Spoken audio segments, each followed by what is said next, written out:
অভিনেত্রী শ্রাবন্তী চট্টোপাধ্যায় বলছেন যে তৃণমূলের প্রচারে গিয়েছেন কারণ শিল্পীদের উপর অনেক চাপ থাকে। আর পালা বদলের পরেই অভয়ার মায়ের মুখটা ভেসে উঠেছিল শ্রাবন্তী চট্টোপাধ্যায়ের চোখের সামনে। একজন মা হিসাবে তিনি চান ওই মা যেন মেয়ের বিচার পান, এবং অভিনেত্রী মনে করেন যে বাংলার পরিবর্তন হলে সেই পরিবর্তনকে স্বাগত জানানো উচিত।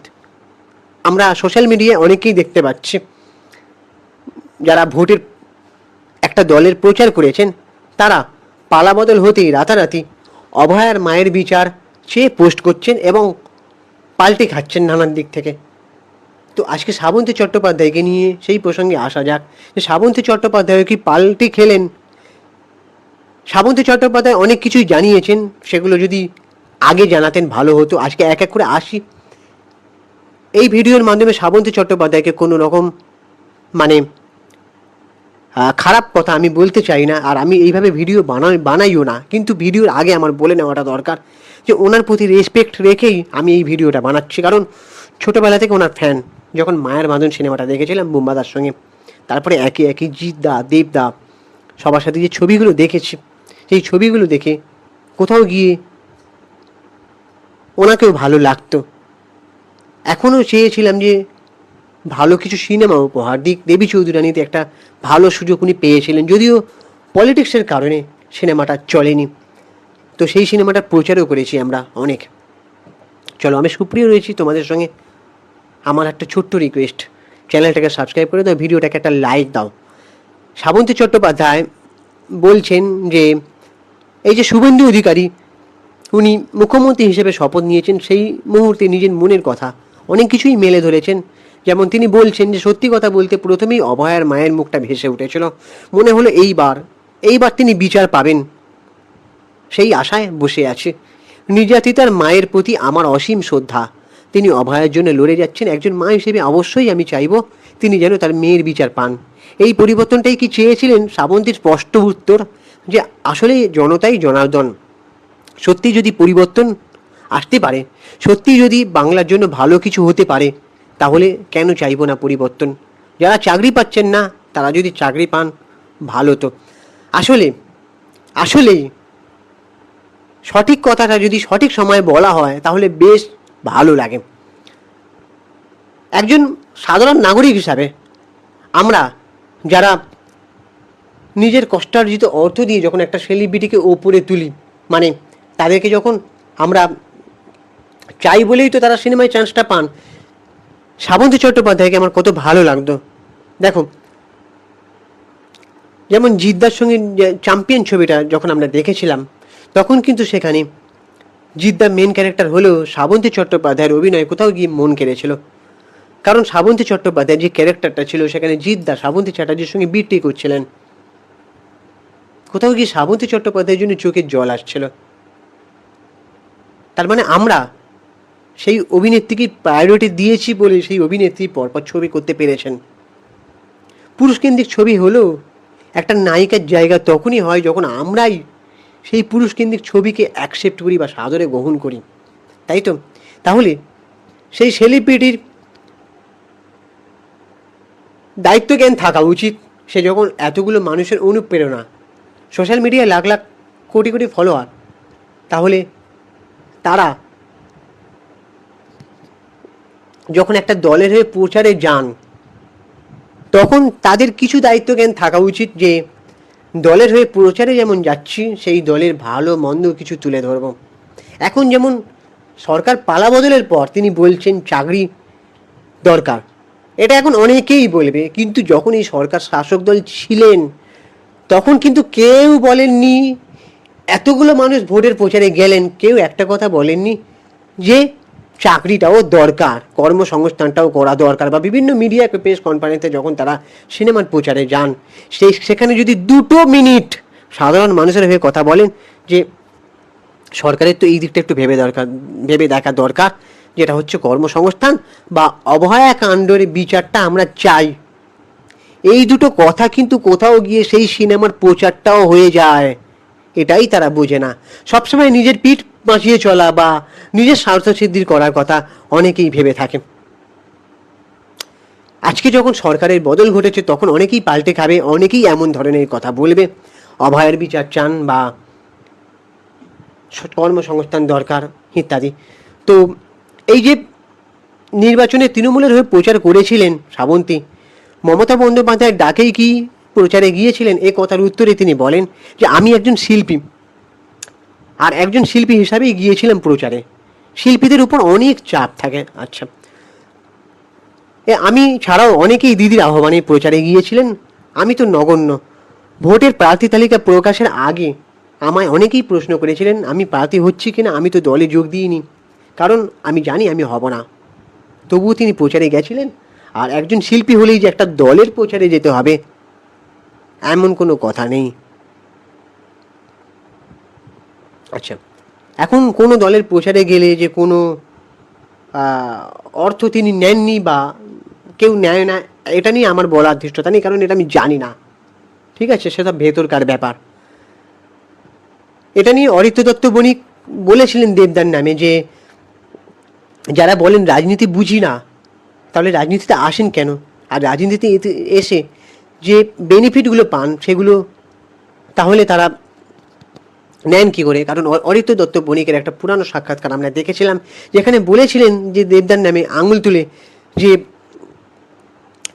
যখন দেখা যাচ্ছে পলিটিক্সে আসার পর যে গ্রোথটা হচ্ছে, সম্পত্তি বাড়ছে, প্রতিপত্তি বাড়ছে, সেটা একটা সিনেমা থেকে কিন্তু হচ্ছে না, আমরা যেটা আমাদের সেটা চোখে পড়ছে। এখানে শ্রাবন্তী চট্টোপাধ্যায়কে নিয়ে আমি কিছু বলতে চাই না এসব ব্যাপারে, কিন্তু কোথাও গিয়ে এই প্রশ্নগুলো সাধারণ মানুষের মনে কিন্তু বড্ড ওঠে। আর এই যে বিজেপিতে ফেরার ইচ্ছা আছে কি না তার উত্তরে তিনি বলেন যে আমি মনে করি রাজনীতি আমার জায়গা নয়। আচ্ছা, আমি যখন প্রার্থী হয়েছিলাম তখন হয়তো একজন অভিনেত্রীকে রাজনৈতিক ব্যক্তি হিসেবে মেনে নিতে অসুবিধা হয়েছিল মানুষের। এখন আমি অভিনেত্রী হিসেবে ভালোই আছে পালা বদলের পর, এই কথা বলছেন। আচ্ছা, তারপরে তিনি বলছেন আজকে এত কুৎসা হচ্ছে, শিল্পীদের নিয়ে এত ট্রোলিং চলছে, এত কথা কি বলবো, শিল্পীরা কিভাবে চলেন এসব বলার আগে সাধারণ মানুষেরা কি একবারও ভাবেন? আমাদের উপরেও তো চাপ থাকে। সাধারণ মানুষরা সত্যি এসব বলার আগে ভাবে না। কারণ কি বলুন তো, ভাববে কি করে? যখন আপনাদের উৎপত্তি হয়েছিল তখন কিন্তু সাধারণ মানুষের চাকরিতে এত টাকা স্যালারি ছিল না। আপনারা ভালো করে জানেন যে পশ্চিমবঙ্গের অর্থনীতি কেমন ধসে পড়েছে।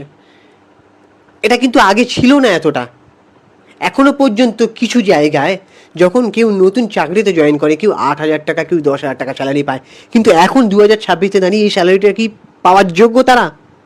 কিন্তু তখন আপনাদের জামানায় কেউ 3,000 টাকা, 4,000 টাকা কি 5,000 টাকা এরকম স্যালারি পেত, তাও সেখান থেকে একটা টাকা তারা সরিয়ে রেখেছিল আপনাদের সিনেমার টিকিট কেটে দেখবে বলে। তখন তো তারা ভাবেনি, তাহলে এখন কি করে ভাববে? আসলে কি বলুন তো, আপনি 10টা ভালো কাজ করুন, কিন্তু একটা খারাপ কাজ করলে সেই 10টা ভালো কাজ খারাপ কাজের মধ্যে ফিকে হয়ে যায়, তখন খারাপটা নিয়েই মানুষ সমালোচনা করে। তো আপনাদেরও কিন্তু এটা বোঝা উচিত। সেলিব্রিটিরা কোথাও গিয়ে জনার্দনের প্রতি কৃতজ্ঞ থাকা উচিত যে আপনারা বারবার বলছেন যে রাজনীতি আমার জায়গা নয়, মানুষের মেনে নিতে কষ্ট হচ্ছে, তাও আপনারা গেছেন বা যান কেন? যখন দেখছেন যে আপনাদের মেনে নিতে পারছে না কেন?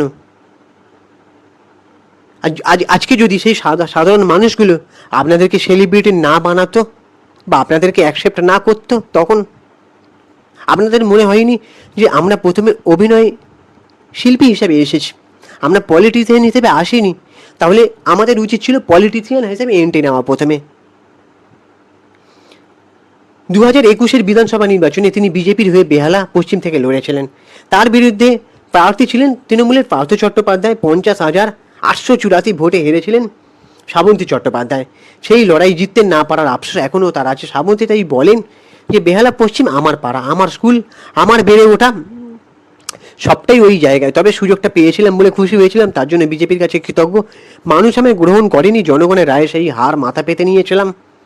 কিন্তু তার কিছুদিন পরেই যখন আমার বিরোধী প্রার্থীর বাড়ি থেকে টাকা উদ্ধার হলো, তার দুর্নীতির কেচ্ছা সব সামনে এলো, তখন খুব আফসোস হয়েছিল যে মানুষজন যদি আমায় একটু বিশ্বাস করতেন তাহলে আমি ভালো কাজ করতে পারতাম। যখন হেরে গেলাম তখন আমি বুঝেছিলাম রাজনীতি আমার জন্য নয়। একটা কথা, যদি জিতেও যেতেন তাও কিন্তু রাজনীতি আপনাদের কারোর জন্য নয়, শিল্পী হিসাবে জায়গা। এখন আপনি বলতেই পারেন যে অনেকেই তো আছে, হ্যাঁ, প্রকৃত জনসেবা করার ইচ্ছা যদি কারোর থাকে তাহলে বলবো সিনেমা থেকে বিদায় নিয়ে রাজনীতিতেই ভালো করে করুন, প্রকৃত জনসেবা করুন, এটা আমার মতে বলে। আর ওই হারের পর নায়িকাকে বিজেপির কোনো কর্মসূচিতে তেমন দেখা যায়নি, অভিনেত্রী যোগ করেন। আমার ব্যক্তিগত মত, সেই বছর যেহেতু দলে ছিলাম মনে হয়েছিল হয়তো বাংলাকে আরও একটু বোঝার প্রয়োজন ছিল বিজেপির।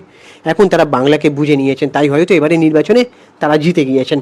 তো এবারে তিনি চাইছেন যে নারী নিরাপত্তার দিকটা নিশ্চিত হোক, তারা যেন নির্ভয়ে বাড়ি ফিরতে পারেন।